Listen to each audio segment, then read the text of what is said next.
You are nothing but a boring, pathetic excuse for a man. 8 years I wasted on you. 8 years of watching you crawl to work in that ugly sedan while real men drive machines that make women's hearts race. Your stepbrother understands what I need. Speed, power, passion. Look at this Ferrari. This is the life I deserve. You couldn't give me excitement if your life depended on it. Goodbye, Nathan. Try not to cry too hard when you realize what you lost.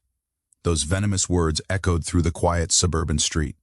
Nathan stood frozen on the sidewalk. Rain began to fall from darkening clouds. His wife of 8 years sat in a blood-red Ferrari. His stepbrother Victor gripped the steering wheel with a smug grin plastered across his face. The engine roared like an angry beast. Neighbors peeked through their curtains. Nathan's heart should have been breaking into a million pieces. But here is where this story takes a turn nobody expected.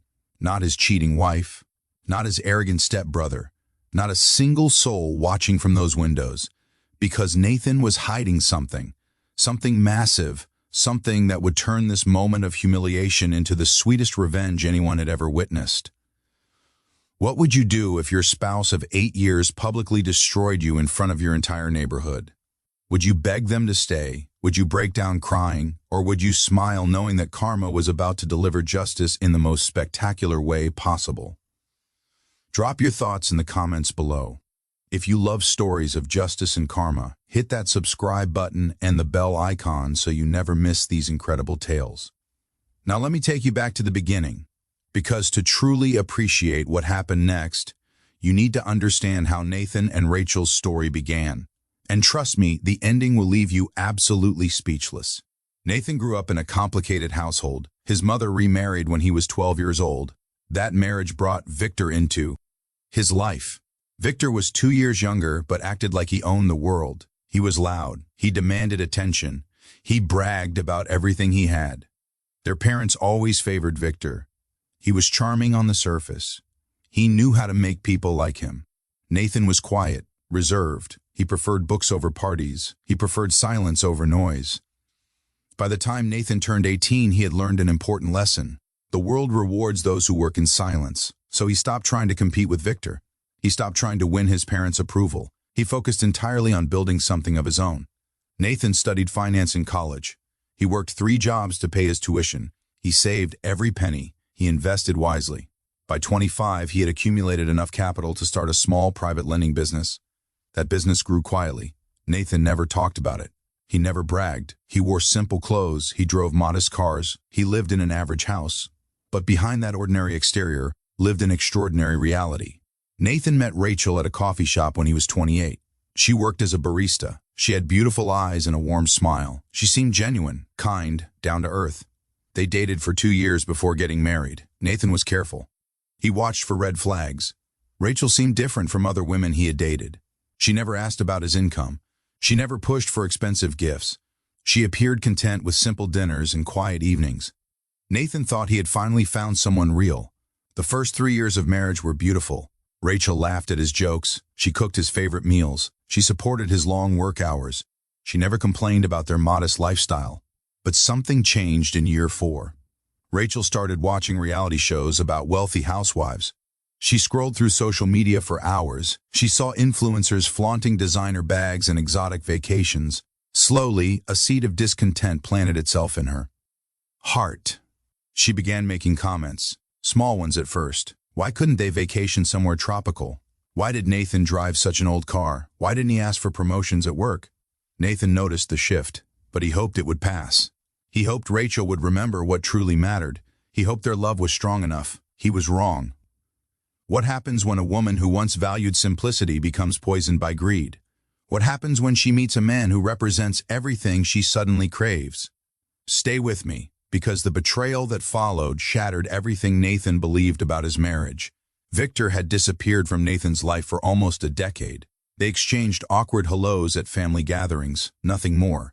Nathan preferred it that way. But 18 months ago, Victor reappeared. He had supposedly built a successful import business. He wore tailored suits. He rented a penthouse apartment downtown. And 6 months ago, he showed up at a family barbecue driving a bright red Ferrari. That car changed everything. Rachel could not stop staring at it. She asked Victor questions all night. How fast did it go? How much did it cost? What did it feel like to drive something so powerful? Victor loved the attention. He basked in it. He made sure to rev the engine loudly when he left. He made sure Rachel watched from the window. The affair started 2 weeks later. Nathan had no idea. He trusted Rachel completely. He worked long hours building his empire. He came home tired. He missed the signs that now seemed so obvious. The secret text that made Rachel smile. The sudden interest in going to the gym. The new lingerie she bought but never wore for him. The weekend shopping trips that lasted 8 hours. For 16 months, his wife betrayed him behind his back with his own stepbrother, in the very Ferrari that she now praised like a religious artifact. Nathan discovered the truth by accident. Rachel left her phone unlocked on the kitchen counter. A message. Notification popped up. From Victor, with details so explicit that Nathan felt physically sick. He read through months of messages. He saw photos. He saw plans. He saw Rachel calling him boring, pathetic, a waste of her best years. Most men would have exploded. Most men would have confronted her immediately. Most men would have broken down. Nathan did none of those things. He took screenshots of everything. He forwarded them to his secure email. He placed the phone back exactly where he found it. He cooked dinner that night like nothing had happened. Because Nathan understood something most people never learn. Revenge is a dish best served cold, and he was about to serve it frozen. Have you ever discovered a betrayal so deep that it changed how you saw the world? Have you ever had to pretend everything was normal while planning your next move? Drop your thoughts in the comments below. What Rachel and Victor did not know was about to destroy everything they thought they had built together. Here's the truth that Nathan had hidden for his entire marriage. That small lending business he started at 25, it grew into a private bank. Not just any bank, one of the most exclusive private financial institutions in the region. Nathan did not work at the bank. He owned it. Every single share, every single decision, every single dollar. His net worth sat at $120 million. He owned 23 properties across 5 states. He held silent partnerships in tech startups worth millions more. His investment portfolio generated passive income that most people could not earn in 10 lifetimes. The boring sedan he drove? A choice. The modest house they lived in? A test. The simple clothes he wore? A filter to separate genuine people from gold diggers. Nathan wanted a wife who loved him, not his money, not his status, not what he could buy her. He wanted pure, unconditional love. For 3 years, he believed Rachel was that woman. Then greed infected her heart, and that greed led her straight into Victor's arms. But here is the delicious irony that makes this story legendary. Victor's flashy lifestyle? All fake, every single bit of it. The import business was failing. The penthouse was rented with borrowed money. The tailored suits were purchased on credit cards, drowning in debt. And that beautiful red Ferrari that made Rachel abandon her marriage? It was leased through Nathan's bank. And Victor had not made a single payment in 4 months. The very symbol of wealth and success that seduced Nathan's wife was about to become the instrument of her complete destruction. If you love stories of justice and karma, hit that subscribe button and the bell icon so you never miss these incredible tales. Nathan spent 3 weeks preparing. He was methodical, precise, emotionless. He contacted his personal attorney, a brilliant woman named Patricia who had protected his assets for 15 years. She reviewed everything. The prenuptial agreement Rachel signed without reading carefully, the evidence of infidelity, the financial records that proved Victor's complete fraud. This is airtight, Patricia said. She gets nothing.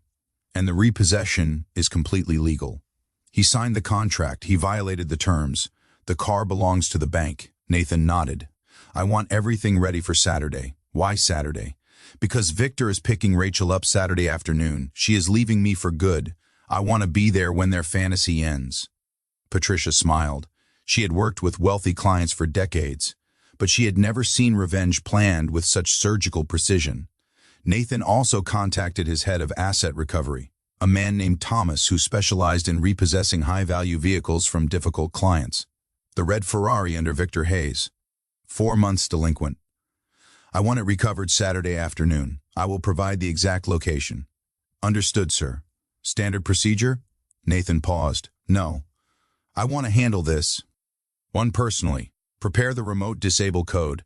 I will execute it myself. Thomas raised an eyebrow. Nathan never involved himself in operations, but he knew better than to question the boss. Consider it done. The trap was set. The pieces were in place. All Nathan had to do was wait. The twist that is coming will shock you. Stay with me. Saturday arrived gray and heavy with clouds. A storm was brewing on the horizon. How fitting, Nathan thought. Nature itself was setting the stage. Rachel woke up early. She was practically glowing with excitement. She packed 3 suitcases, 8 years of marriage, and she reduced it to 3 suitcases. Nathan watched her from the bedroom doorway. He sipped his coffee calmly. "Going somewhere?" he asked. Rachel jumped. She had not heard him approach. For a moment, fear flickered in her eyes. Then it was replaced by cold determination. "I'm leaving you, Nathan. This marriage is over. I see. May I ask why?" Rachel laughed. It was ugly and harsh. "Why? Look around you, this tiny house, your ancient car, your boring job that goes nowhere. I spent 8 years waiting for you to become something. But you never will. You are just ordinary." Nathan nodded slowly. "And where will you go?" Before Rachel could answer, a horn blared outside. The unmistakable rumble of a Ferrari engine shook the windows. Victor had arrived. Rachel grabbed her suitcases. She pushed past Nathan without a second glance. He followed her outside. The entire neighborhood seemed to be watching. Curtains moved. Doors cracked open. Everyone wanted to see the drama unfold. Victor leaned against his Ferrari like a magazine model. He wore sunglasses despite the cloudy sky. His smile dripped with arrogance. "Finally ready to upgrade your life, beautiful?" he called to Rachel. She ran to him. She threw her arms around his neck. She kissed him deeply right there in the street, right in front of Nathan, right in front of everyone. Then she turned back to her husband. This is when she delivered those words that opened this story. "You are nothing but a boring, pathetic excuse for a man. 8 years I wasted on you. 8 years of watching you crawl to work in that ugly sedan while real men drive machines that make women's hearts race. Your stepbrother understands what I need. Speed, power, passion. Look at this Ferrari. This is the life I deserve. You couldn't give me excitement if your life depended on it. Goodbye, Nathan. Try not to cry too hard when you realize what you lost." Victor laughed. He opened the passenger door with exaggerated ceremony. Rachel climbed in like a queen entering her throne. The door slammed shut. The engine revved loudly. Nathan stood motionless, his hands in his pockets, his face revealing nothing. "Pathetic," Victor shouted through the window. "You always were the weak one, brother. Mom was right about you. Nothing special, nothing memorable, just background noise in other people's lives." The Ferrari started to pull away. Rachel waved mockingly through the window. The neighbors stared in shocked silence. What would you do in this moment? Stay silent and let them win? Or reveal everything and watch their world collapse? Drop your thoughts in the comments below. Little did they know their fairy tale was about to crash and burn. Literally. Nathan pulled out his phone. He opened an app that looked like any ordinary banking application. But this app had features no regular customer would ever see. Administrative controls for the entire institution. He located Victor's file. He found the Ferrari's registration. He saw the GPS tracker blinking on the screen. The car was heading toward the main intersection downtown, the busiest intersection in the entire city. Nathan waited until the dot stopped at a red light. Then he pressed one button. 3 miles away, the Ferrari's engine died. The dashboard went dark. Every electronic system shut down simultaneously. Victor's face went pale. He turned the key frantically. Nothing. He pressed buttons. Nothing. He slammed the steering wheel with his fists. "What is happening?" Rachel screamed. "Why did we stop?" Cars behind them started honking. The light turned green. They could not move. People began shouting. A traffic officer started walking toward them. Nathan put his phone away. He walked to his garage, past the old sedan that Rachel hated so much. To the very back corner, he pulled off a dust cover. Beneath it sat a Bugatti Chiron. Matte black, worth $3 million. He had not driven it in 2 years. He preferred staying invisible. Today, visibility was the whole point. The Bugatti roared to life. Nathan pulled out of the garage. Neighbors who had been watching the drama now stared with their mouths hanging open. Mrs. Patterson from next door dropped her coffee mug. Mr. Chen from across the street removed his glasses to make sure he was seeing correctly. Nathan drove slowly, purposefully. He wanted to savor every moment. The rain started falling harder as he approached the intersection. He could see the chaos from a block away. The dead Ferrari sat motionless. Victor stood outside arguing with the traffic officer. Rachel sat inside crying and screaming. Nathan parked his Bugatti on the curb. He stepped out into the rain. He walked toward the Ferrari with absolute calm. Victor saw him first, his face twisted in confusion. Why was Nathan here? And what was that car he just stepped out of? Rachel looked up through tear-stained eyes. She saw her husband approaching in the rain. She saw the Bugatti gleaming under the streetlights. Her brain could not process what she was seeing. Nathan tapped on the Ferrari's window. "Get away from us," Rachel screamed. "This is harassment." Nathan smiled. It was the first time he had smiled in weeks. "Actually, I am here on official bank business." He held up his phone. The screen displayed Victor's account. 4 months of missed payments. Warning letters sent and ignored. Final notice issued and expired. Legal repossession authorized.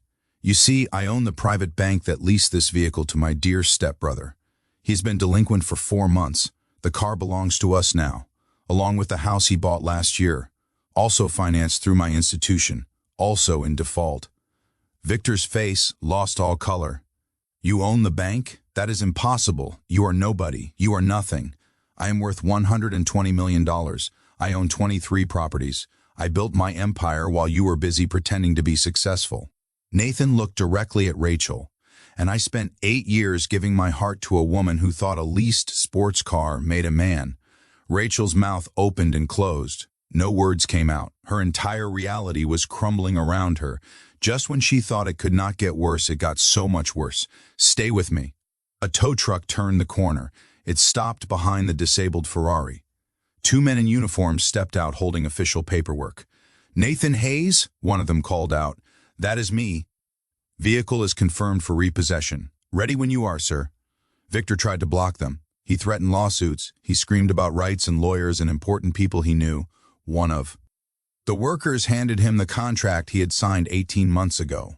Section 12, paragraph 4. Read it yourself.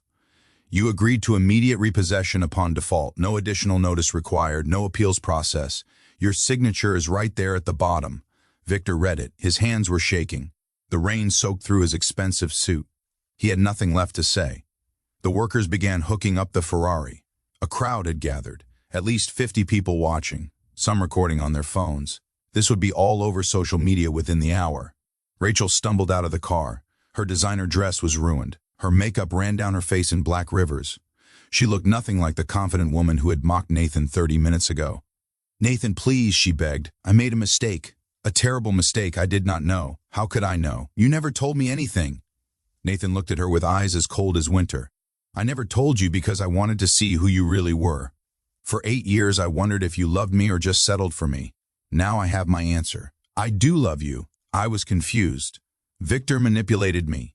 He said all these things about you. He made me think you were holding me back. Victor told you what you wanted to hear. You chose to believe him because the truth did not match your fantasies." Rachel grabbed his arm desperately. "We can fix this. We can go to counseling. I will do anything. Please, Nathan. 8 years. Does that mean nothing to you?" Nathan gently removed her hand from his arm. "Those 8 years meant everything to me, which is why your betrayal means exactly what it means. Goodbye, Rachel." He turned and walked back to his Bugatti. Rachel collapsed to her knees on the wet pavement. She screamed his name. She begged him to come back. Victor stood frozen, watching his Ferrari being loaded onto the truck. Neither of them could stop what was happening. Nathan got into his car. He started the engine. Through the rain-streaked window, he took one last look at the woman he had loved, the woman who had destroyed that love with her own greed. Then he drove away, into the storm, into his new life, without looking back once. If you love stories of justice and karma, hit that subscribe button and the bell icon so you never miss these incredible tales. The aftermath was devastating for Rachel and Victor. Victor lost everything within 90 days. The Ferrari was auctioned to recover the bank's losses. The penthouse eviction happened 2 weeks after the repossession. The foreclosure on his house finalized before the end of the month. His fake import business declared bankruptcy when investors discovered the fraud. He moved into a tiny studio apartment. He took a job as a delivery driver.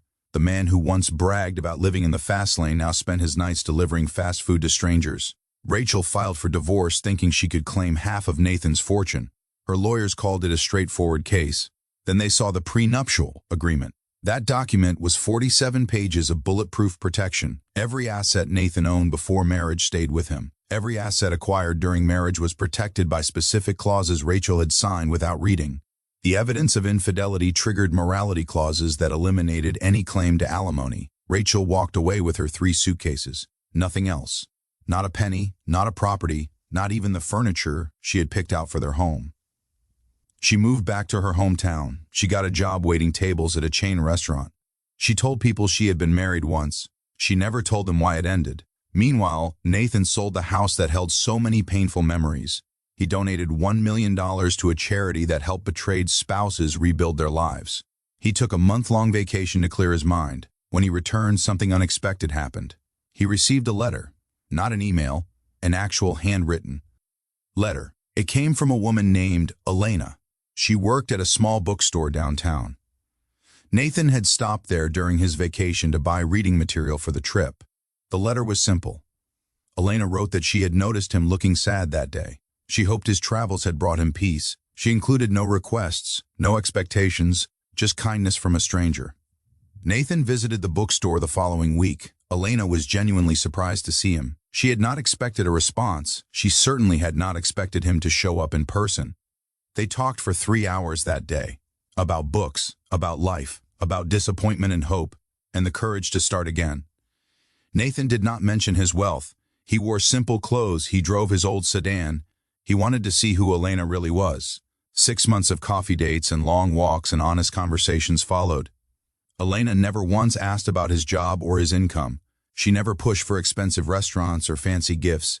She seemed perfectly content just being in his company. On their 7th-month anniversary, Nathan told her everything. The bank, the fortune, the Bugatti hidden in his garage, the painful past that made him hide who he really was. Elena listened quietly. When he finished, she shrugged. I figured there was something you were not telling me.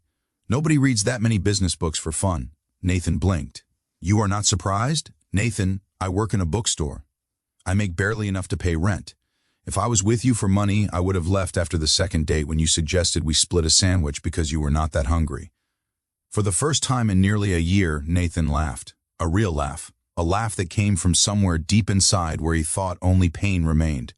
Elena smiled. There he is. I was wondering when I would meet the real you. If you were in Nathan's position, would you ever trust again? Would you take another chance on love? Or would you protect your heart forever? Drop your thoughts in the comments below. 2 years have passed since that fateful rainy day. Nathan and Elena got married last spring. A small ceremony. 30 guests. No media. No publicity.